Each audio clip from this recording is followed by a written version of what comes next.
Boa noite a todos e todas, boa noite senhores e senhoritas. Hoje eu estou gravando esse vídeo aqui agora para podermos falar sobre o 13 de maio. Todo livro de história que você abrir vai colocar que 13 de maio é o dia da abolição da escravatura, que aconteceu em 1888, né? 3 de maio de 1888, pela princesa Isabel. Mas a gente precisa fazer uma discussão um pouco mais séria, um pouco mais abrangente sobre esse período. Primeiro eu quero começar dizendo o seguinte: eu estou com dois objetos aqui na mão, vou aproximar da câmera. O estudo de moedas chama numismática. Numismática é quando a gente coleciona moedas e estuda moedas. Seria o mesmo até quando a gente estuda brasões de família, símbolos militares, que a gente chama de heráldica. Eu vou tentar aproximar essas duas moedas porque eu quero que vocês entendam bem como a história é material também, né? Ela é material e imaterial. E vamos tentar ver se eu consigo aproximar essas duas imagens. Uma é do período do Império. Essa moeda, vê se está focando, é de 1888, de 200 réis. E eu tenho na minha mão aqui uma de 100 cruzeiros, que é de comemorativa de 1988, que foi o centenário. Vocês podem ver o perfil de um homem negro, né, escrito axé. Lembrando que axé é uma palavra de uma força sagrada em Yorubá, é tudo aquilo que é bom, né, seria como um amém do hebraico e tudo isso. Mas vou voltar ao seguinte: eu tenho essa moeda comemorativa, mas nesse 13 de maio, nessa semana, nós fizemos 132 anos. Aquela moeda, então, de cruzeiro, já faz 32 anos que ela foi cunhada. 132 anos não é muita coisa para a história. 132 anos é muito difícil muitas coisas serem transformadas. A gente tem que parar, primeiramente, de entender, de achar, de crer que a abolição da escravatura, a lei áurea, né, que vem de áureo, dourado, a lei de ouro, assinada em 13 de maio de 1888, que é aquela moeda que está cunhada, ele nos mostra que foi um momento simplesmente em que o Império se coloca de forma benevolente e assina essa abolição da escravatura. As coisas são mais complexas. Eu fiz um certo pequeno resumo para falar para vocês um pouco sobre isso. A abolição da escravatura foi um tema que atravessou o debate político do Brasil durante todo o século XIX. Em 1850, em decorrência da pressão dos ingleses, foi aprovada no Brasil a Lei Eusébio de Queiroz, que proibiu o tráfico negreiro. Vamos lá. Por que os ingleses ficaram pressionando o Brasil? Porque os ingleses são muito bons? Uma dor no coração muito grande? Não, senhores. As coisas que movem o mundo chama dinheiro. E a intenção dela aqui é econômica. No século XIX, ainda, a Inglaterra estava passando pelo processo ainda de sua primeira revolução industrial, mas ela já visa duas coisas. Uma é o seguinte: lembrando que antes ela já tinha lucrado com o comércio negreiro, mas essa luta agora de abolição da escravatura no Brasil se dá porque, quando eu vou passando por revolução industrial, eu tenho três interesses. Três coisas são importantes quando eu tenho um país que passa por revolução industrial. O que são?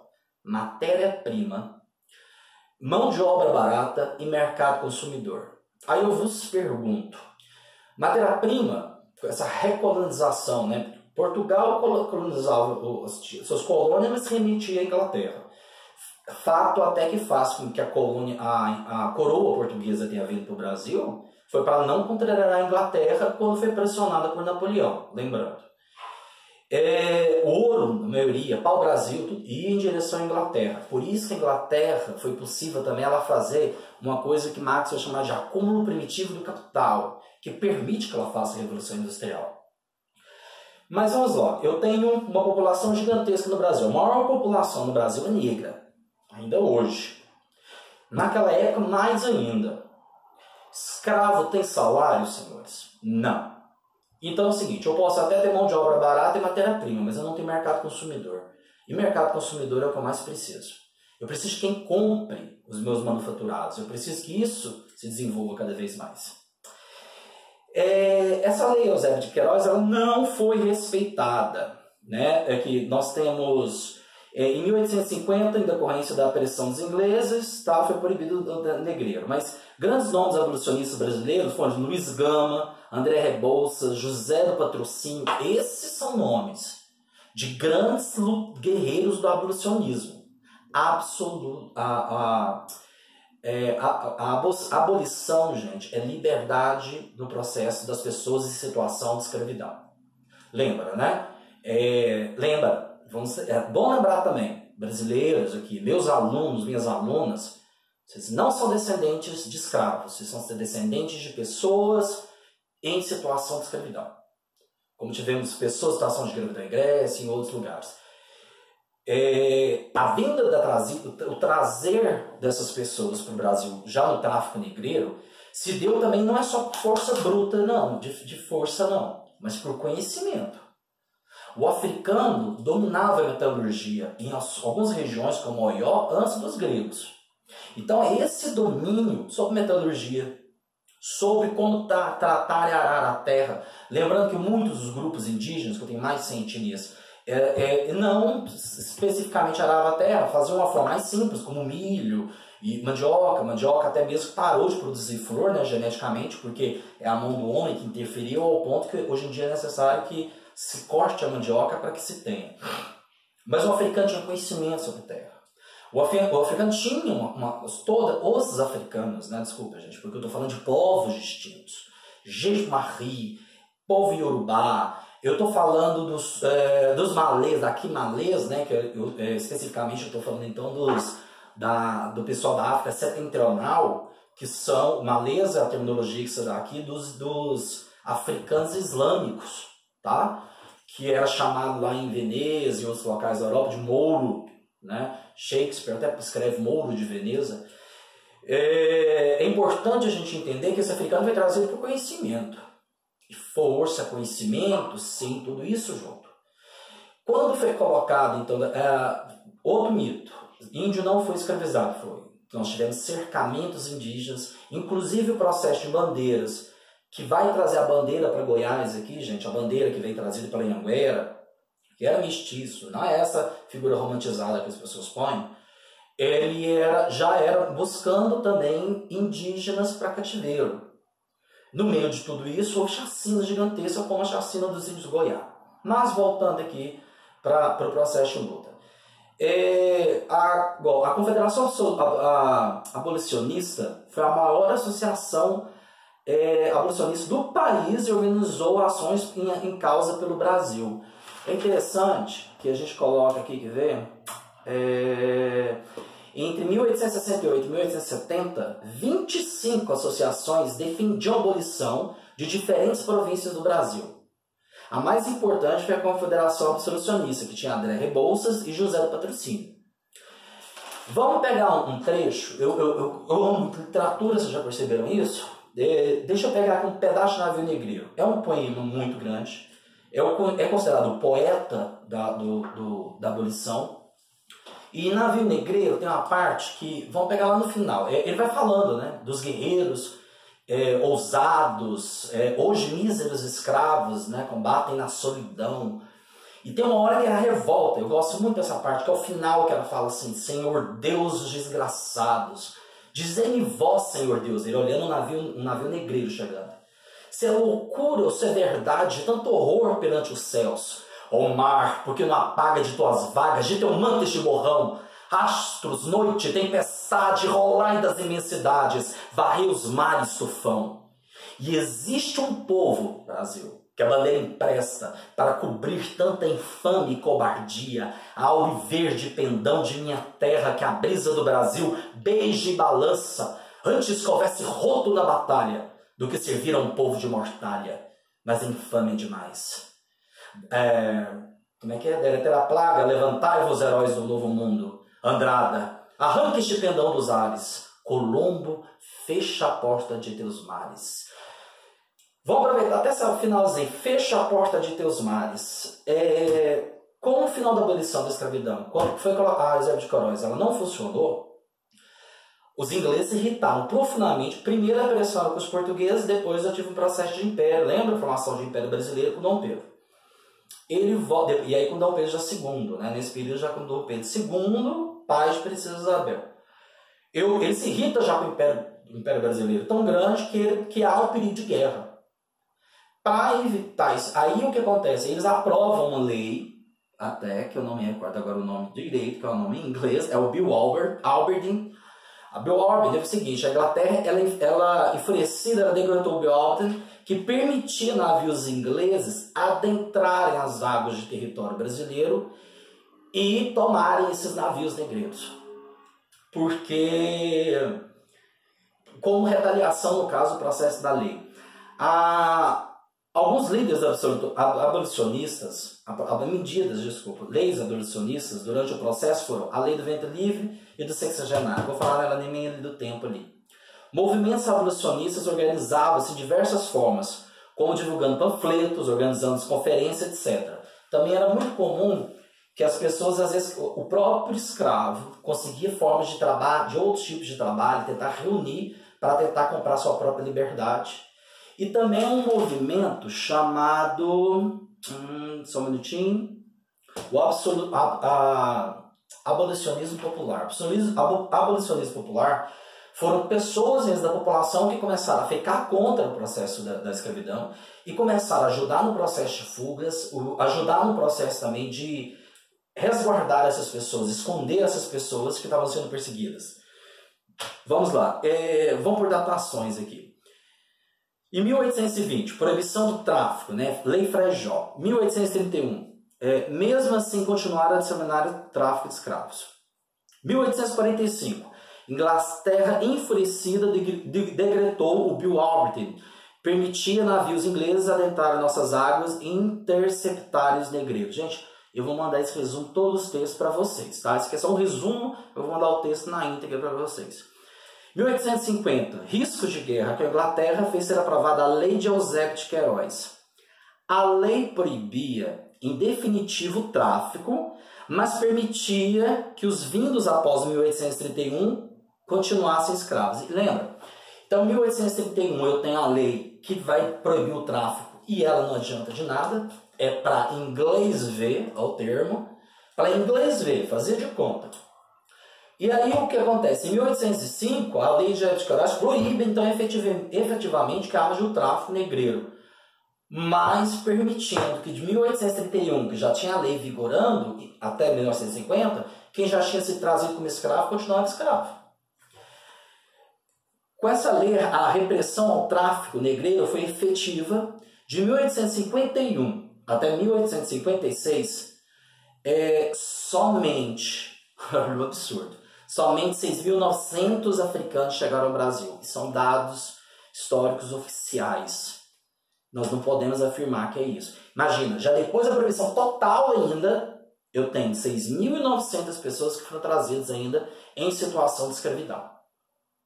6.900 pessoas.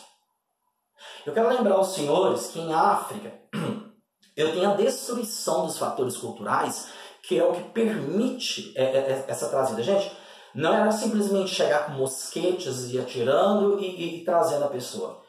Tentava destruir ela mentalmente de todas as formas. Estupro, a destruição de seus valores familiares. Os grupos, as cidades, os reinos africanos, tribos africanas, eram grupos familiares que muitos delas se baseavam em tradição oral. E por conta disso, eles tinham uma capacidade, uma organização dentro de seus grupos de memória. A memória nos mostra quem nós somos e a que povo pertencemos. Né? A memória faz com que a gente saiba, estudando história, né? História existe para isso, para que a gente saiba o que é a história do meu povo, do nosso povo, como nação, como Estado, né? Como mundo, como espécie. Então, esses que traziam a tradição oral, eles que tinham os itãs, longos poemas, né? Eles foram trazidos, ou mortos ou trazidos como cativeiro. Famílias reais foram trazidas para cativeiro. Aqui, Cuba, América como um todo foram trazidas. Aqui em Cuba foi mais forte. Nós tivemos muita quantidade disso. Tanto que é interessante, e os grupos eram tão diferentes, eles faziam até o seguinte: árvores, como eram consideradas sagradas em alguns povos, faziam que as pessoas dessem voltas para falar que os ancestrais, você estava abandonando os seus ancestrais para entrar no navio negreiro. A pessoa perdia o nome, perdia a sua história. Imagina você, cativo, retirado de todo o seu contexto, de toda a sua vivência, de sua língua, de teu nome, de sua fé, demonizado, violentado, animalizado. Foi legitimado, a partir do século XVI, que os africanos não tinham uma alma. Eles não eram considerados seres humanos. Isso é uma má interpretação que se dá do texto de Gênesis, da marca de Caim. É tão uma dificuldade de interpretação do texto que Caim, quando se arrepende do que faz, Deus dá uma marca a ele, falando até o que quem fizer mal a Caim terá um pecado, tem um castigo 70 vezes pior. E deturparam isso, dizendo que a marca seria a pele negra. E por isso eles podiam ser escravizados. Por isso eles podiam ser trazidos dessa forma. Meninos, é importante vocês entenderem que teve um movimento de inúmeras pessoas. O movimento negro no Brasil, o movimento abolicionista, foi um movimento muito forte. Teve um quilombo do Rio de Janeiro, que ele conseguiu, que eram de negros fugidos de fazendas, que eles plantavam camélias para vender até para se manter, e as camélias se tornaram até símbolo dos abolicionistas. Muitos abolicionistas usavam uma camélia para simbolizar que não toleravam.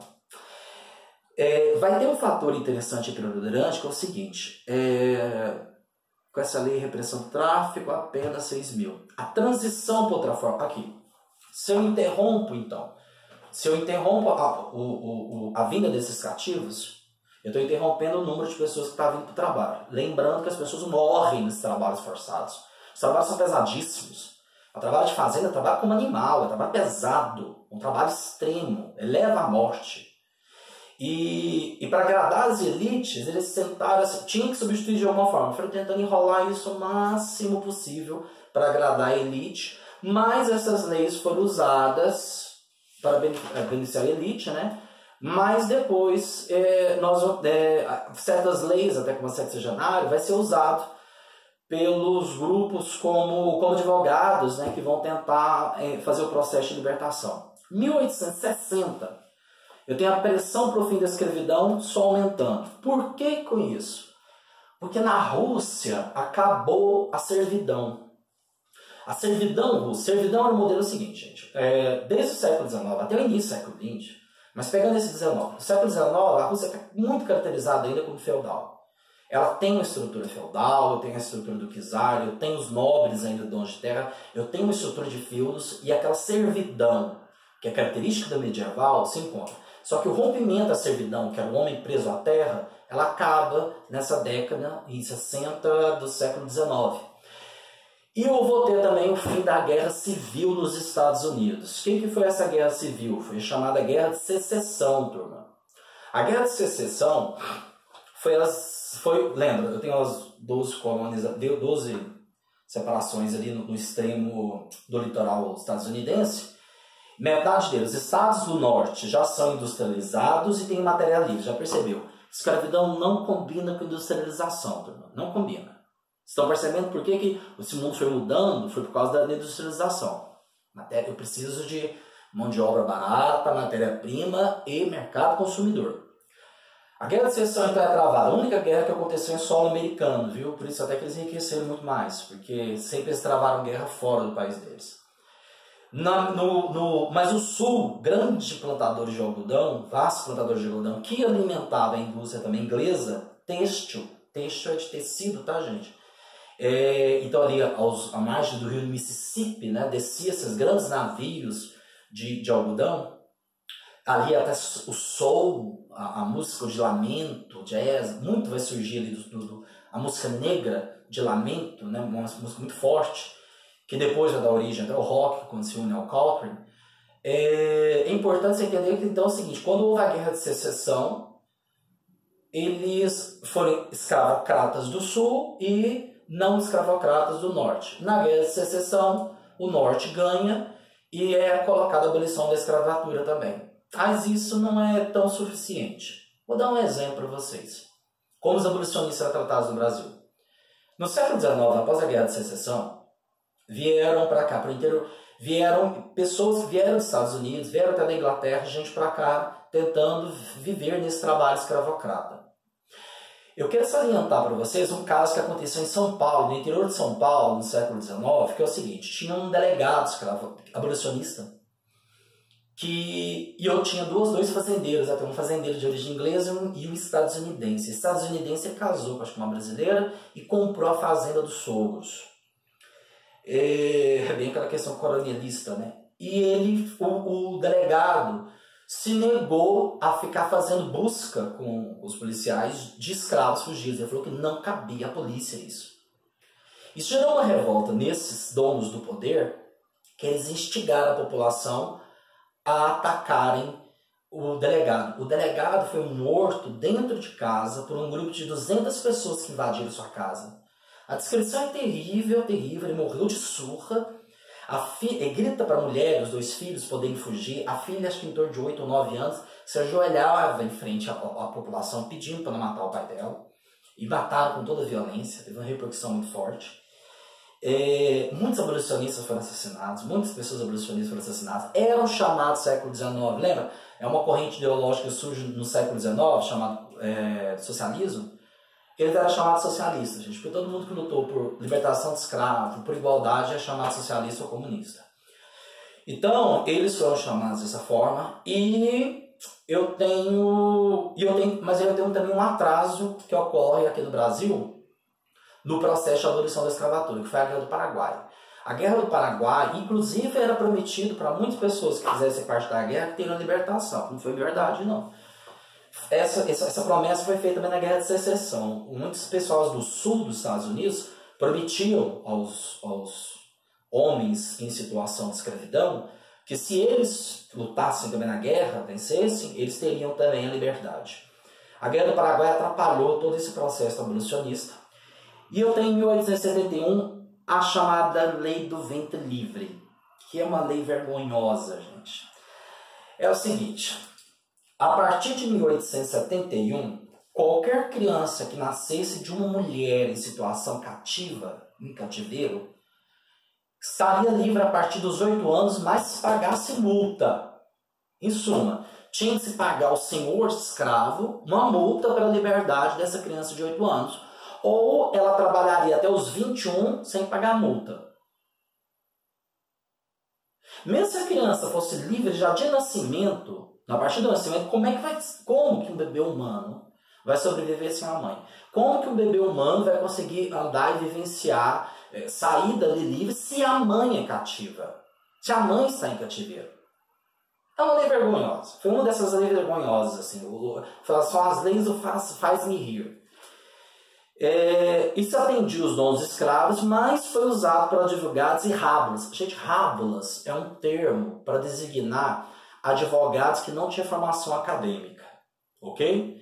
Esses advogados rábulas usaram também essa lei para conseguir direitos e ajudar a população cativa, sim. Lei do sexagenário, 1885, a mais vergonhosa delas. A lei de sexagenário foi o seguinte: 1885, tá percebendo que está perto de 1888?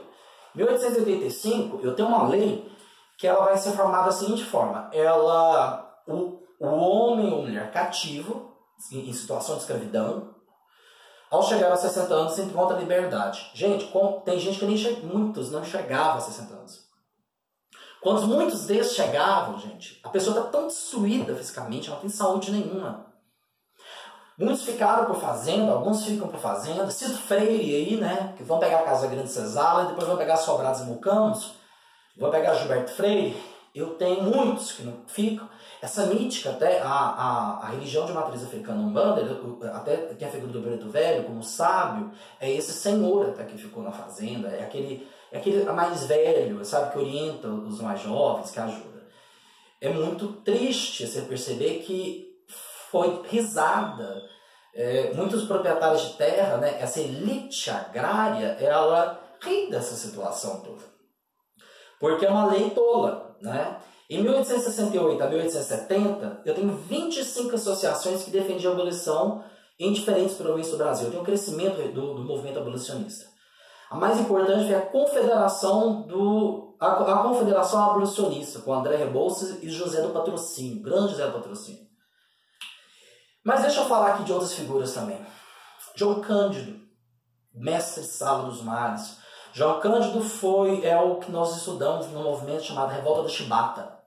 João Cândido, gente, foi um homem que estava na Marinha Brasileira e os maus tratos eram terríveis, eram chicoteados continuamente. Ele fez um levante.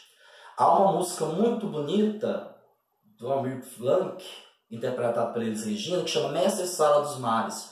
Eu vou colocar o link lá na plataforma para vocês ouvirem. Que homenageia essa figura, mas uma figura esquecida da nossa história. Eu quero falar para vocês também que é o seguinte. Os negros lutaram, formaram-se quilombos, fizeram resistência, tiveram lutas, imensas lutas. A história, ela tem que dar voz. E agora, o mais importante, o movimento negro precisa ter essa voz. Tem que ter essa permissão. Eles lutam secularmente. Muito mais de 132 anos desde a abolição, o movimento negro luta continuamente pela questão da voz. Nós temos que parar de ver, de olhar tudo que tem a ver com a cultura negra. A maior população desse país, só existe mais negros na Nigéria. Nós somos a maior quantidade de pessoas negras e descendentes e mestiças do que muitos países africanos. Nós temos que parar de demonizar as religiões de matriz africana. Porque quilombo não é só um lugar que as pessoas foram para fugir, não. A gente tem uma visão moderna hoje em dia também. Quilombo é qualquer local de resistência cultural. Uma casa de candomblé, um terreiro de umbanda, um tambor de mina, uma juremá, uma casa de jurema. Todos esses lugares são locais de resistência cultural. São quilombos urbanos. Um setor que tem a sua predominância de pessoas negras, ela é um quilombo. Vocês já ouviram falar muito de gueto nos Estados Unidos, né? o Bronx, né? o Brooklyn, né? O Brooklyn em Nova York, era um bairro de negros, hoje negros latinos. Esse termo ele é cunhado lá na Idade Média para designar aquele bairro exclusivo que era para ficar fechado de judeu. E tanto nós tivemos um processo de separação também. Gente, nos Estados Unidos, mesmo com a abolição da escravatura, eu tenho pessoas que não podiam entrar no bairro que pertencia ao bairro de brancos. Isso é muito comum. Casamentos interraciais eram proibidos até pouco tempo. Eu tenho um apartheid na África do Sul vergonhoso, que colocou Nelson Mandela mais de 2 décadas na cadeia. Eu tenho lugares aqui, gente, há sim uma autoridade, uma legitimação branca. Eu não estou aqui como uma pessoa, eu tenho ancestral negro, mas não estou me valendo do meu ancestral negro aqui para falar alguma coisa com autoridade. Sou de várias descendências, eu sou uma pessoa mestiça, mas eu sou professor de vocês e eu preciso trazer essa luz, porque eu quero a voz de vocês falando. Eu quero que vocês conheçam o movimento, eu quero que vocês conheçam os poetas negros, eu quero que vocês conheçam a literatura negra, eu quero que vocês vejam e conheçam a filosofia negra, porque muita gente só estuda filosofia europeia, né, eurocêntrica. A gente precisa ver o pensar e o conhecer africano também. Nós precisamos entender que há a necessidade de um panafricacionismo. Nós precisamos parar de demonizar. Não tem demônio nessas religiões de matriz africana, demônio de outra cultura. Essa demonização, por quê? Porque se eu diminuo as pessoas, é mais fácil eu dominá-las. É mais fácil simplesmente colocar que todo negro é bandido, que toda mulher é promíscua negra. Que uma mulata, gente, mulata vem de mula, ser usada como uma mula. As pessoas têm que conhecer Nizinga da Angola, Rainha Navalona de Madagascar, as pessoas têm que conhecer o Xun de Ijexá, têm que conhecer as grandes matriarcas da cultura africana para entender o que é o valor de uma mulher africana. As pessoas têm que conhecer a sua história, as pessoas têm que conhecer aqui mesmo.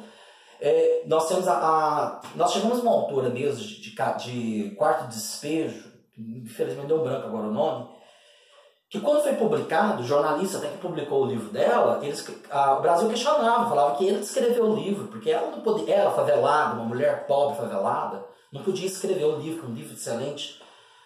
Nós temos um livro branco e outra coisa. 1888, é a abolição da escravatura. Eu quero embranquecer a população. O que eu fiz?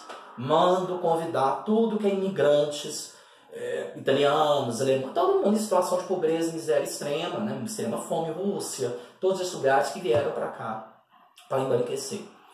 Esses donos de fazenda, esses grandes cafeicultores aqui e tudo mais, queriam até que esses grandes tivessem uma atitude como escravo. Por isso que implementaram uma coisa aqui no Brasil que fez um retrocesso gigantesco comparado com o que acontece aqui nos Estados Unidos. Os Estados Unidos, quando fez a chamada Marcha para o Oeste, além de fazer ferrovias que, se unidas uma a outra, davam a volta ao mundo, para aumentar a circulação, colocar telégrafo, comunicação, o Brasil não investiu na questão de translado, né, de tudo isso, e os Estados Unidos fez o seguinte: quem fosse até certos pontos marcados no Oeste, tomasse conta da terra e cultivasse, vivesse lá por 5 anos, se tornava proprietário. Aqui no Brasil, as pessoas quiseram evitar, primeiro, que negros tivessem a oportunidade de terra. Eu tenho a abolição da escravatura, mas eu mando o povo embora ao êxodo rural, mas eu não permito que exista uma economia de agricultura familiar. Por quê? Por causa da lei de 1805, a lei de terras. A lei de terras proibiu que pessoas negras tivessem direito, pudessem comprar terras. E estrangeiros. Por que eu estou colocando estrangeiros? Garantindo que esses colonos não consigam comprar terras também e se mantenham presos nessas grandes fazendas fazendo o serviço que eram dos escravos. Eu tenho duas coisas aí: práticas de embranquecimento da cultura, e eu tenho práticas econômicas também que criam imensos